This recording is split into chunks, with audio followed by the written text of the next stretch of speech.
오늘 주일 예배에는 실패를 통해 배우지 못한 어리석음, 실패를 통해 배우지 못한 어리석음, 이런 제목으로 잠깐 시간 은혜를 나누고자 합니다. 여러분, 여로보암이 우여곡절 끝에 북쪽 이스라엘의 왕이 되었거든요. 여러분, 왕이면 정치를 잘하고 싶겠죠. 여러분, 왕이면 정치를 또 잘해야겠죠. 그런데 참 다행스럽게도 여로보암에게는 반면교사로 삼을 수 있는 모델이 있었다라는 거예요. 그 모델이 누구냐? 바로 솔로몬과 르호보암이었던 것이죠. 그러니까 선대 왕들의 실패를 통해 얻을 수 있는 교훈들이 참 많았다라는 거예요. 여로보암에게는. 다시 말해 솔로몬의 실패, 르호보암의 실패를 타산지석으로 삼아서 나는 저렇게 살지 말아야지, 나는 저런 실수를 저지르지 않도록 주의해야지 결심하면서 겸손한 마음으로 오직 하나님의 은혜를 구했다면, 겸손한 마음으로 오직 하나님 제일주의로 살았다면, 오직 하나님의 은혜를 구했다면 정말 훌륭한 왕이 될 수 있었을 텐데, 여로보암 누구보다 훌륭한 왕이 될 수 있었을 텐데 웬걸 그들과 똑같은 길을 걸었다라는 거예요. 즉 자기 눈에 뻔히 보이는 모델이 있었음에도 불구하고 이를 반면교사로 타산지석으로 삼지 못하고 여로보암 왕은 그들과 동일한 실수를 범하면서 어리석은 왕으로서의 종지부를 찍고 말았다라는 것이죠. 여러분, 여로보암이 왕이 될 수 있었던 그 근거가 무엇이었죠? 자기가 탁월해서, 자기 능력이 뛰어나서, 똑똑해서 절대 아니었죠. 전적인 하나님의 은혜였거든요. 그러니까 한마디로 쉽게 말해서 자격 미달이었는데 참 별 볼 일 없는 사람이었는데, 여로보암 참 별 볼 일 없는 사람이었는데 하나님께서 그를 이스라엘의 왕으로 앉혔다라는 거예요. 하나님이 그를 이스라엘의 왕으로 세웠다라는 것이죠. 그러면 여러분, 여로보암이 어떻게 살아야겠습니까? 하나님의 은혜로, 오직 하나님의 은혜로 왕이 되었으니까 진실한 마음으로, 신실한 마음으로 날마다 하나님의 은혜를 구하면서 오직 하나님의 말씀대로 나라를 세우고 오직 하나님의 말씀대로 백성들을, 이스라엘 백성들을 다스려야 마땅했겠죠. 그런데 그는 그렇게 하지 못했다라는 거예요. 그래서 최상의 왕이, 최고의 왕이 될 수 있었음에도 불구하고 최악의 왕으로 그만 전락해버리고 말았다라는 것이죠. 다시 말해 시작은 전적인 하나님의 도우심으로, 시작은 전적인 하나님의 은혜로 시작되었는데, 비록 되었는데 그 끝은 자기 계획, 자기 생각대로, 자기 뜻대로 나라를 다스리는 바람에 결국 자기도 나라도 모두 무너지고 말았다라는 것이죠. 여러분, 이런 일 교회 내에서도 비일비재하게 일어나고 있습니다. 그러니까 성질도 지랄 맞고 또 동시에 겁도 맞고, 성질이 지랄 맞으면 담대해야 되는데 이상하게도 성질도 지랄 맞고 또 동시에 겁도 많고 또 학력, 실력, 경력 이런 것도 시원찮고 부족한 것이 참 많은 사람인데, 어느 날부터인가 조금씩 유명해지기 시작하더니 사회적으로 크게 성공한 분들 교회에서 심심찮게 많이 볼 수가 있거든요. 여러분, 이거 제가 봤을 때 100% 하나님의 은혜라 할 수 있습니다. 전적인 하나님의 도우심이라 할 수 있습니다. 삼자의 눈이 정확해요. 그러니까 하나님의 은혜라고 하는 것 참 놀랍더라는 거예요. 정말로 하나님께서 걸음덩이에서 사람을 귀족의 자리로 앉히시는 그런 하나님이더라는 것이죠. 그런데 어느 순간부터 자기가 잘났어 이렇게 된 줄 알고, 자기 능력이 뛰어났어 이렇게 된 줄 알고, 좀 유명해지니까 자기가 능력이 되는 사람인 줄 알고, 똑똑한 사람인 줄 알고, 사실 이때부터 더 철저하게 바짝 엎드려야 하는데, 겸손해져야 하는데, 어느 순간부터 자기가 잘났어 이렇게 된 줄 알고, 유명해진 줄 알고, 세워진 줄 알고, 어떤 단체에 장이 된 줄 알고, 똑똑해서 이렇게 된 줄 알고, 그만 자기 생각, 자기 계획대로 살다가 영적으로 점점 시들시들해지더니 급기야 폐가 망신하거나 중병에 들어서 나락으로 떨어진 분들, 우리 주변에서, 그것도 교회 내에서 심심찮게 볼 수가 있거든요. 여러분, 갈라디아 성도들을 향해서 바울이 이런 말씀을 하셨지 않습니까? 성령으로 시작했다가 육체로 마치겠느냐. 그러니까 이런 사람들이 우리 주변에 의외로 꽤 많다라는 거예요. 여러분, 사람이 하나님을 떠나면, 등지면 일반적으로 나타나는 현상이 있는데 그것이 무엇이냐? 마음이 불안해집니다. 딱히 불안할 것도 딱히 불안할 일도 없는데 이상하게도 불안감에 시달리죠. 여러분, 서두에도 말씀드렸습니다만 여로보암은 백성들의 지지, 우호적인 여론, 이것 때문에, 또 똑똑했기 때문에 이스라엘의 왕이 된 것이 아니거든요. 전적인 하나님의 은혜였습니다. 역사의 주권자 여호와께서, 하나님께서 그를 이스라엘의 왕으로 앉히셨다라는 거예요. 그러나 그럼에도 불구하고 여로보암은 항상 백성들의 눈치를 살폈거든요. 백성들이 나를 싫어하면 어쩌지? 지지율이 참 중요한데 지지율이 떨어지면 어쩌지? 그러면서 그는 항상 백성들의 눈치를 살폈거든요. 여러분, 그는 왜 이토록 백성들의 눈치를 살폈을까요? 그 근본적인 이유가 무엇일까요? 한마디로 그의 마음 가운데 불안이 가득했기 때문입니다. 그러니까 하나님을 떠나면 어떤 현상이 나타나느냐? 하나님을 떠나면 어떤 현상이 나타나느냐? 마음에 불안이 가득해진다. 이상하게도 자꾸 불안합니다. 불안할 일이 없어요. 그런데도 자꾸 불안해요. 이어 그 다음 어떤 짓을 하느냐? 사람이 하나님을 떠나면 어떤 짓을 하느냐? 불안이 계속 피어오르니까 이 불안을 잠재우려고, 이 불안을 관리하기 위해서 엄청 잔머리를 굴린다라는 거예요. 철저하게 계획을 세우죠. 물 쉴 틈 없는 그런 계획을 세웁니다. 그래서 28절에 보면 여로보암이 백성들의 민심을 다독이기 위해서 자기에게 우호적인 여론을 조성하기 위해서 금송아지 우상을 만들었던 것이죠. 그리고 백성들에게 말하길, 이 금송아지가 우리들을 무사히 출애굽할 수 있도록, 이집트할 수 있도록 인도하여 낸 신이다, 그랬다라는 거예요. 여러분, 사람들이 햇볕을 받아서 반짝반짝 휘황찬란하게 반짝이는 금송아지를 보면 흥분도 되고 뭔가 안심도 되고 또 잘 될 것 같은 그런 기분도 들고 그렇지 않았겠어요? 그래서 여로보암이 이스라엘 백성들을 위해서 금송아지 우상을 만들었던 것이죠. 여러분, 이처럼 사람이 하나님을 떠나면, 등지면 불안이 엄습하고 이어 이 불안을 잠재우기 위해서 그럴싸한 계획, 철저한 계획을 세우고 이 계획에 따라 움직인다라는 거예요. 여러분, 대개 청년 시절에는 돈이 없잖아요. 또 경험도 없잖아요. 또 아는 사람도 별로 없잖아요. 청년 시절에는. 그래서 철저히 하나님을 의지합니다. 날마다 바짝 엎드리죠. 그러다가 어떤 일이 벌어지느냐? 결혼을 한 뒤에 18평, 20평짜리 아파트를 하나 장만하거든요. 그러면 그때부터 슬슬 불안해지는 거예요. 앞으로 아기도 태어날 텐데 코딱지만한 이걸 갖고 어떻게 살아갈 수 있을까? 코딱지만한 이걸 갖고 어떻게 하지? 슬슬 불안해지죠. 불안이 스물스물 올라옵니다. 그래서 결국 30평 아파트로 이사를 가거든요. 그러면 마음 가운데 불안이 사라지는가? 아닙니다. 여전히 불안합니다. 아파트 위치가 해수동이 아니라서. 해수동 알죠? 돈대수영 동네. 해수동이 아니라서 이번에는 집값이 떨어질까 봐.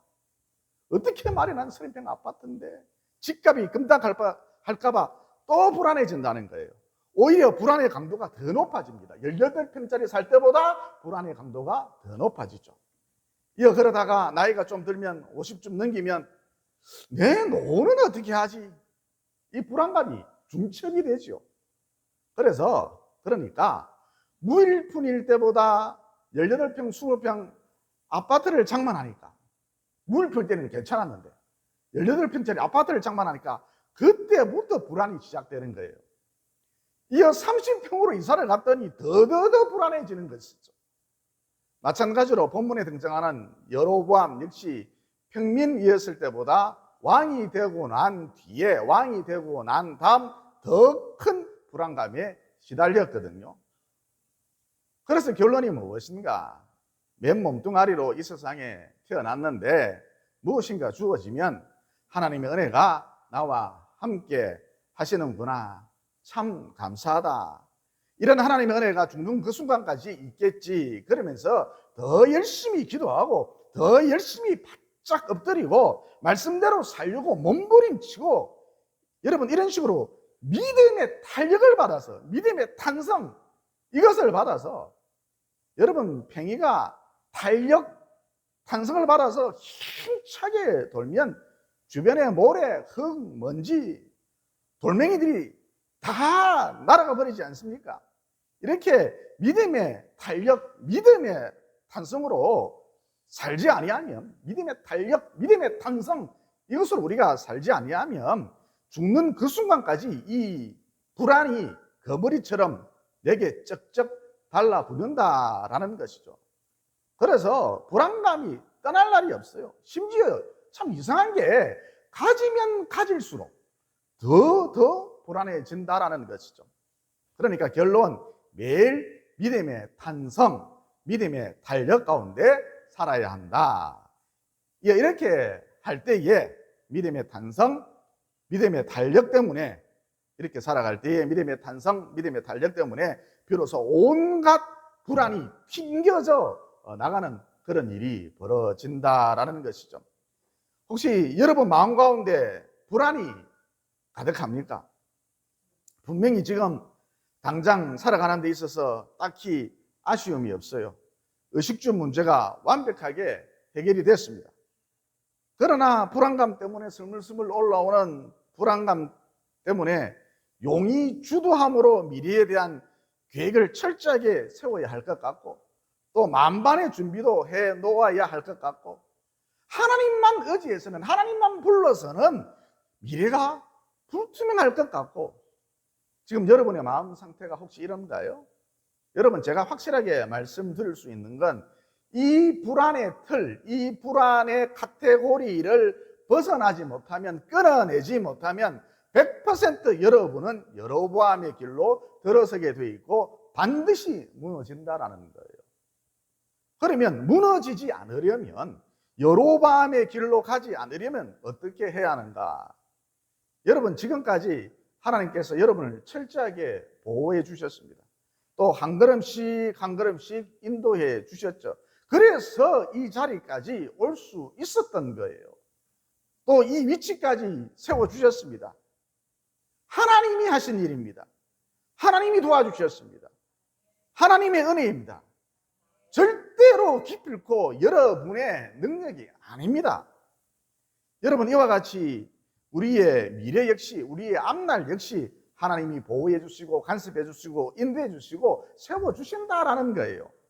그래서 이 믿음의 탄력을, 이 믿음의 탄성을 잃지 않도록 더 열심히 기도하시고, 주께로 더 가까이 날마다 나아가기를 원합니다. 이렇게 더 열심히 기도하시고, 또 말씀도 자꾸 암송하시고, 또 무엇보다 철저히 순종하려고 날마다 몸부림치라는 거예요. 그래서 앞서 말씀드렸듯이 이 믿음의 탄력으로, 이 믿음의 탄성으로 온갖 불안이 튕겨져 나갈 수 있도록 내 삶의 구도를 스스로 바꾸어 나갈 필요가 있다는 것이죠. 내 삶의 구도를 스스로 만들어 나갈 필요가 있다는 것이죠. 여러분, 다시 한번 강조합니다. 여로보암 왕, 평민이었을 때보다 왕이 된 다음에, 또 없었을 때보다 많은 것을 가졌을 때 더 큰 불안감에 시달렸거든요. 여러분, 이렇게 불안감이 엄습했을 때 주께로 더 가까이, 주께로 더 가까이, 날마다 더 가까이 다가서고 오직 우리 주님만을 바라보고 의지하고 철저히 순종하는 그런 모습을 보였다면 참 좋았을 텐데, 자기의 치밀함, 자기의 용의 주도함으로 자기의 치밀한 계획으로 이 불안감을 잠재우려고 하다가 그만 나락으로 떨어지고 말았다라는 거예요. 그러므로 앞서도 말씀드렸습니다만 오직 믿음의 탄성, 믿음의 탄력을 받아서 살아야 한다. 이렇게 할 때에, 이렇게 살아갈 때에 온갖 불안감들이 이 믿음의 탄성, 믿음의 탄력에 의해서 튕겨져 나가서 우리 주님의 기뻐하시는 삶을 살게 되고 급기야 마지막에 가서 이기게 된다는 것이죠. 여러분 28절에 보면 여로보암이 금송아지 우상을 만들어 놓고 이는 너희를 애굽 땅에서 이집트에서 인도하여 올린 너희의 신들이라 그랬지 않습니까? 여러분 이른바 금송아지 사건의 오리지널 버전이 무엇입니까? 여러분 모세가 시내산에 올라가서 며칠이 지나도 내려오지 않으니까 출애굽한 출이집트한 이스라엘 백성들이 금송아지 우상을 만들어 놓고 이것이 우리로 하여금 출애굽하도록 출이집트하도록 만들어준 신이다 그러면서 소라는 난리를 피웠지 않습니까? 그래서 당시 재앙으로 말미암아 이스라엘 백성들 중 약 3,000명이 그 자리에서 즉사하고 말았죠. 그런데 여러분 이 스토리를 여로보암 왕이 몰랐을 리가 없다라는 거예요. 그런데 그럼에도 불구하고 이 실수를 반복했다라는 것이죠. 여러분 제가 지금까지 목회를 해오면서 쫄딱 망하신 분들에게 김 집사님 성경에 이런 식으로 기록이 되어 있는데 예를 들어서 믿지 않는 자와 불신자와 멍에를 같이 매지 말라 분명히 성경에 그렇게 기록되어져 있는데 그걸 모르고 그 사람과 동업을 했습니까? 그걸 모르고 그 사람과 손을 잡았습니까? 대충 이렇게 물어보면 자기도 잘 알고 있답니다. 그 말씀 잘 알고 있답니다. 그런데 이분들 자기가 잘 알고 있는 이 말씀들을 자기 삶에는 자기 인생에는 적용하지 않았던 것이죠. 그러니까 이분들 눈에 보이는 것, 손에 잡히는 것, 이를테면 인맥, 학맥, 연줄, 돈줄 이런 것만 줬다가 추구하다가 큰 낭패를 본 것이죠. 여러분 오직 하나님만 의지한다. 오직 하나님만 붙들고 살아가련다. 증권, 고인, 통장, 보험, 부동산 다 필요 없다. 오직 하나님만 의지한다. 나는 오직 하나님만 의지한다. 나는 오직 하나님만 붙들고 살아가련다. 이게 왠지 좀 꺼림칙하고 불안하시죠? 그러면 그 이유가 무엇일까요? 한마디로 하나님이 안 보이기 때문입니다. 통장은 보이는데 부동산은 보이는데 하나님이 안 보이기 때문입니다. 또 하나님이 나를 한 걸음씩 한 걸음씩 인도해 가신다. 그런데 삶 가운데 어려움이 닥치면 역경의 바람이 불어닥치면 자녀가 엇나가면 엄청 불안해지죠. 그러면 그 이유가 무엇일까요? 한마디로 손에 잡히는 게 없기 때문입니다. 차라리 서랍에 굴러다니는 1,000원짜리 한 뭉치가 더 의지가 되죠. 하다못해 말도 못하는 애완견 목화가 더 의지가 되죠.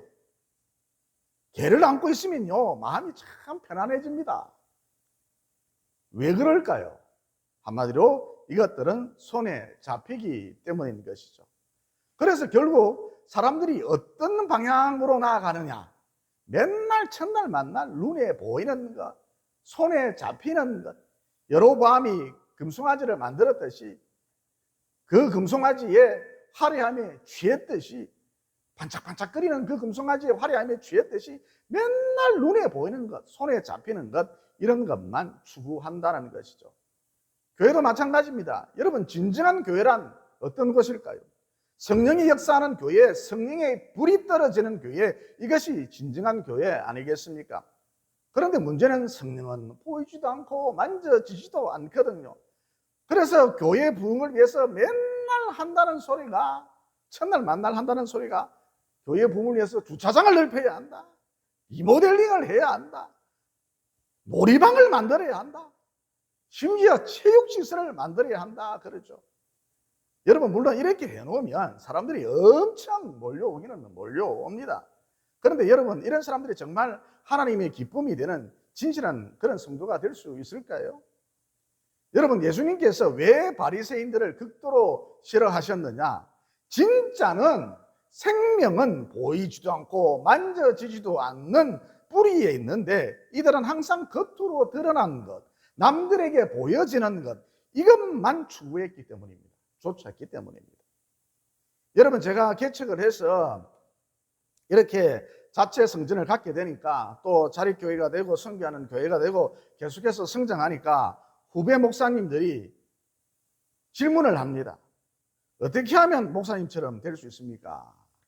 한 목사님 블로그에 들어가 보니까 목사님 설교 젊은 분들이 아주 좋아하겠던데, 어떤 설교는 3만 5천 명 뭐 그 정도까지 많이들 설교를 듣고 있던데, 설교 클리닉, 설교 교실 같은 데 가셔서 배우셨습니까?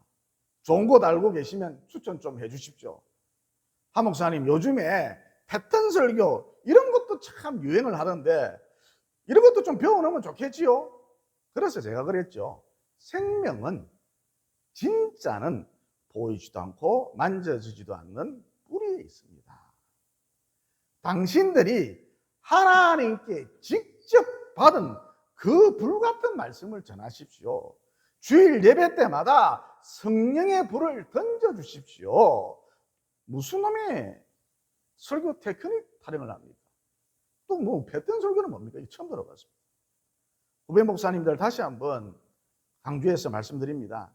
생명이라고 하는 것은, 진짜라고 하는 것은, 본질이라고 하는 것은 보이지도 않고 만져지지도 않는 뿌리에 있습니다. 보이는 것, 만져지는 것, 이것은 힘이 없어요. 심지어 그것은 가짜일 확률이 높습니다. 목사님들, 후배 목사님들, 논리적인 설교, 교정을 본 설교, 설교 테크닉, 물론 이런 것도 중요합니다. 뭐 이런 거 가르쳐 주는 곳이 있으면 뭐 가서 배우세요. 뭐 배우는 게 뭐 나쁜 일은 아니니까 가서 배우세요. 그러나 이런 것으로는 절대 영혼을 살리지 못합니다. 100% 목회 실패합니다. 그래서 거듭 말씀드립니다만, 목사님들, 후배 목사님들, 하나님께 직접 받은, 당신들이 몇 시간을 기도하든 몸부림치든 하나님께 직접 받은 그 불같은 말씀을 전하십시오. 강단에서부터 불이 떨어지도록 하십시오. 그래야 생명이 전달되고 기름 부으심이 있고 영혼들이 살아나는, 회복되는, 생기로 충만해지는, 귀신이 쫓겨나는, 저주의 고리가 끊기는 그런 성령의 나타남이 있습니다. 여러분, 다시 한번 강조합니다. 저도 마찬가지고요. 보이는 것, 만져지는 것, 이거 자꾸 추구하면 믿음으로 살지 아니하고, 믿음의 탄력, 믿음의 탄성으로 살지 아니하고, 그저 보여지는 것, 그저 만져지는 것, 이것을 자꾸 추구하면 여로보암의 길로 가게 되어 있습니다. 지진이 일어나듯이 그 인생의 끝은 반드시 무너지게 되어 있다는 것이죠.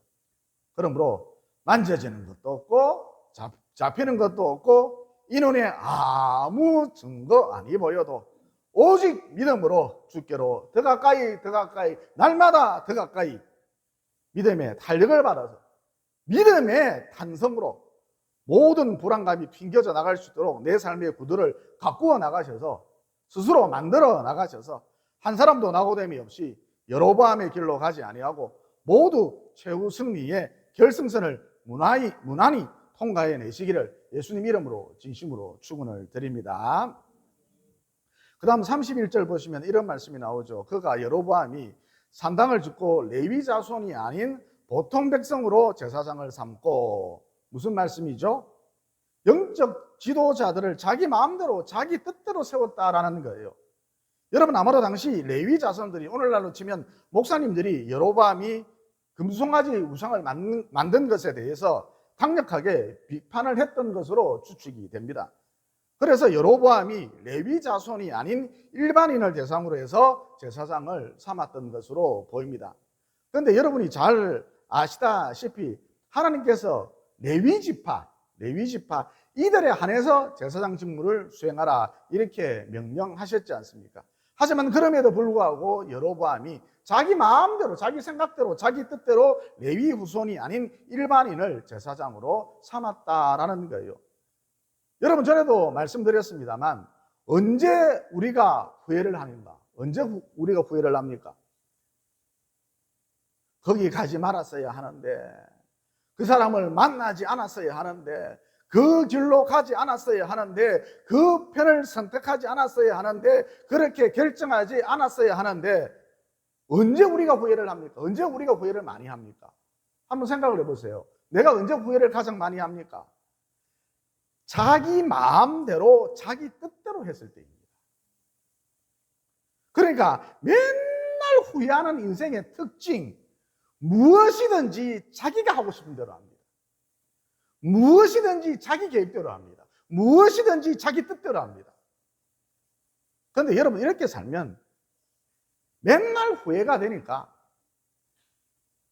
자기 뜻대로 하는 것과 후회라는 것은 세트로 따라오니까 앞으로의 인생 살아갈 자신이 없는 거예요. 여러분, 본문에 등장하는 여로보암도 왜 갈수록 상태가 안 좋아졌는가? 왜 맨날 후회하고 왜 맨날 불안에 떨었는가? 무엇보다 전전긍긍하면서 세월을 보냈는가? 살아갈 자신이 없었는가? 그 이유는 오직 하나뿐입니다. 자기 마음대로 살았기 때문입니다. 자기 뜻대로 살았기 때문입니다. 자기 계획대로 살았기 때문입니다. 그래서 여러분, 어떤 것을 선택하거나 어떤 일을 선택하거나 결정할 때 반드시 하나님, 이것, 이 만남, 이 사업 하나님 뜻이 맞습니까? 하나님 뜻과 일치합니까? 반드시 물어봐야 한다는 것이죠. 저에게 상담을 하시는 것도 좋고요. 이어 큰 손해가 난다 할지라도 혹은 괴로움이 있다 할지라도 이게 하나님 뜻 같으면 무조건 하고 밀어붙여야 한다는 것이죠. 반대로 큰 이익이 난다 할지라도 보기 너무 좋아요. 먹음직스러워요. 내게 큰 이익이 난다 할지라도 하나님 뜻이 아니면 과감히 접는 그런 결단력이 필요하다는 것이죠. 그래야 그 인생 가운데 후회가 없습니다. 아, 그때 5년 전에 3년 전에 그때 그 결정을 참 잘했다, 이렇게 된다는 것이죠. 그래서 앞으로의 인생도 두렵지가 않다라는 거예요. 그러므로 인생 좀 가볍게 살지 마시고, 즉 자기 마음대로 자기 기분대로 자기 뜻대로 살지 마시고, 여러분 이렇게 살면 맨날 후회하고 맨날 불안감에 시달리고 또 점점 더 살아갈 자신이 없어져요. 그러므로 인생 좀 가볍게 살지 마시고, 즉 자기 마음대로 자기 기분대로 자기 뜻대로 살지 마시고 언제나 하나님의 뜻을 표대로 하여 살아가셔서 불안감에서 벗어날 뿐만 아니라 남은 여생이나마 후회가 적은 깔끔한 인생 사시기를, 더불어 담대하게 살아갈 용기를 얻으시기를 예수님 이름으로 진심으로 축원을 드립니다. 그 다음 여로보암의 실수, 패착, 어떤 것이 있는가? 자기 마음대로, 이 사람은 항상 자기 마음대로 해요. 자기 마음대로 자기 생각 자기 뜻대로 절기를 옮겼다라는 거예요. 여러분, 이스라엘 백성들이 제일 바쁜 시기가 1월이었거든요. 왜냐하면 6월절을 지켜야 하니까 1월이 제일 바빴습니다. 그런데 1월보다 훨씬 더 빡센, 훨씬 더 바쁜 시기가 있었습니다. 7월이었죠. 7월에는 지켜야 할 절기가 무려 3개씩이나 되었습니다. 7월 1일에는 나팔절을 지켜야 했고, 또 7월 10일에는 속죄절을 지켜야 했고, 또 7월 15일에는 초막절까지 지켜야 했었거든요. 게다가 엎친대덮친 격으로 당시 7월이란 이스라엘 사회에 있어서 농번기였습니다. 그러니까 안 그래도 농번기라서 엄청 바쁜데 하나님이 명령하신 절기를 3개씩이나 지켜야 하니까, 7일이 되면 하나님이 명령하신 절기를 3개씩이나 지켜야 하니까 눈코 뜰 새가 없이 정신없이 바빴던 것이죠. 그래서 잔머리의 대가, 뭐든지 자기 마음대로 해버리는 잔머리의 대가 여로보암이 어떻게 했는가? 백성들의 편리를 봐준다는 명목으로, 부담을 들어준다는 명분으로 한 달을 살짝 미뤄서 7월이 아닌 8월 15일부터 절기를 지키도록 하자 그랬다라는 거예요. 여러분, 이 내용이 32절, 33절이거든요. 그러면 여러분, 이 대목에서 하나님께서 7월은 농번기다, 7월이 이스라엘 사회에 있어서 최고로 바쁜 시기다, 바쁜 때이다, 하나님이 이것을 몰랐을까요? 하나님이 이것을 모르실 리가 있겠습니까? 그런데 왜 하필 안 그래도 바쁜데, 바빠서 정신이 하나도 없는데, 농번기라서 정신이 하나도 없는데 하나님께서는 7월에, 이 7월 달에 지켜야 할 절기를 3개씩이나 몰아 넣으셨을까요? 그 이유는 한마디로, 그럼에도 불구하고, 정신없이 바쁨에도 불구하고 하나님을 먼저 섬기라는 거예요. 그럼에도 불구하고, 농번기라 정신없이 바쁜데도 불구하고 하나님을 먼저 섬기기로 결단하라는 거예요. 바빠서 죽을 정이다. 다 알고 있다는 거예요. 그럼에도 불구하고 순종 퍼스트, 순종 제일주의로 살려고 결단하라는 거예요. 여러분 창세기에 보면 이삭이 농사를 지었는데 하나님이 그의 축복해 주심으로 다른 해보다 훨씬 더 많은 100배의 소출을 냈지 않습니까? 그러니까 하나님께 이스라엘 백성들을 괴롭히시려고 그 바쁜 농번기에 지켜야 할 절기를 3개씩이나 몰아넣으신 것이 아니라 그 내막은 뿌리는 그들의 행동을 시험하시는, 여러분 사탄도 시험하지만 하나님도 시험하잖아요. 사탄의 시험은 유혹이고 하나님의 시험은 뭡니까? 복 주시려고 시험하잖아요. 그들의 행동을 이렇게 시험하신 후 복을 주시려고 100배의 소출을 주시려고 이렇게 하셨다라는 거예요. 그런데 여로보암이 하나님이 정한 이 절기들을 슬쩍 자기 마음대로 바꿔버렸죠. 7월에서 8월로 좀 한가한 날로 옮겨버렸습니다. 그런데 여러분 이것은 복을 담을 수 있는 그릇을, 100배의 소출을 담을 수 있는 그릇을, 놀라운 기가 막힌 하나님의 은혜를 담을 수 있는 그 그릇을 스스로 내팽개쳐 버린 것이라 할 수가 있겠죠. 그래서 그 후에 전개된 사건들을 추격해서 보면 여로보암만 무너졌을 뿐만 아니라 이스라엘이라는 나라 자체가 급속한 쇠퇴기를 맞게 되었다, 무너져 내리고 말았던 것이죠. 그러므로 남은 여생 아무리 바쁘다 할지라도, 농번기라 할지라도 언제나 하나님을 섬기는 일, 이것을 최우선으로 하셔서 영적 차원에서나 물질적 차원에서나 100배의 복을 받으시고, 이어 이 복으로 받은 이 복으로, 풍성한 이 복으로 하나님의 목적을 이루어가는 일에 아낌없이 사용함으로써 하나님의 기쁨이 되는 위대한 하나님의 백성들이 모두 되시기를 예수님 이름으로 진심으로 축원을 드립니다. 기도드리겠습니다. 이 보이는 세계와 보이지 않는 세계를 만드시고 그 가운데 주권자로 다스리고 계시는 창조주 하나님, 오늘 말씀을 통해 생명이라고 하는 것은, 본질이라고 하는 것은, 진짜라고 하는 것은 보이지도 않고 만져지지도 않는 뿌리에 있다는 진리를 깨닫게 되었습니다. 그러므로 만져지는 것, 손에 잡히는 것만을 추구하지 말고 언제나 주께로 더 가까이 이런 삶의 구도를 만들어서 가꾸어서, 또 하나님의 뜻, 여기에 내 인생 주파수를 맞추어서 맨날 후회하고 맨날 불안에 들고 날이 갈수록 상태가 안 좋아지는 여로보암의 길로 가지 말고 불안을 잠재우고 후회가 적은 깔끔한 인생 살 뿐만 아니라 최후 승리의 주인공이 다 될 수 있도록 도와주시옵소서. 또 하나님께서 100배의 축복을 주시려고, 상을 주시려고 때때로 우리를 테스트하신다는 이런 진리도 깨닫게 됐습니다.